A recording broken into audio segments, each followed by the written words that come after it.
এই জায়গাটা বিস্তৃত জায়গা আমরা পেয়েছি। এই খালের ধারে যে খাল বয়ে গেছে সেই খালের পাশে যথেষ্ট জায়গা, এখানে গাছ বসিয়েছি। আর পরপর যে সূর্যের তাপ প্রখরতা বাড়ছে, সেখানে এরকম বটবৃক্ষের মতো বিশাল মহীরুহ দরকার। এখানে যে 3টে গাছ বসানো হয়েছে, অনেক দূরত্বে ওইদিকে বসানো হয়েছে, মাঝে একটা, ওইদিকে একটা, 3টে গাছে বড় হবে আর বিশাল বড় হবে। গাছগুলোর নাম কি? গাছগুলোর নাম প্রফুল্ল চাকি, মহান শহীদ বাঘাজ্যোতি, মহান শহীদ মাস্টারদা সূর্য সেনকে স্মরণ নিয়ে 3টি গাছের নাম করেছি।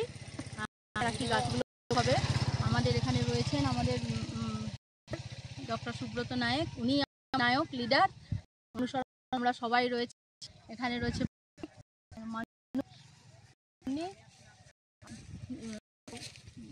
ক্যামেরাম্যান হিসেবে রয়েছেন পার্থ, বলে রয়েছে আমাদের প্রেসিডেন্ট স্যার, উনিও এসেছেন। আমাদের আইসিটি টিচার রয়েছেন, আমাদের প্রেসিডেন্ট, সকলে রয়েছে। ছাত্রী সকলে এসেছি, একসঙ্গে এসেছি, আমাদের খুব আনন্দও হচ্ছে। আর গাছ লাগানোর মতো ভালো কাজ এটা করতে পারা তো খুবই আনন্দের ব্যাপার। পরিবেশ রক্ষা করতে একটুখানি উদ্যোগ, এটাই আমার যেদিকে বলে মনে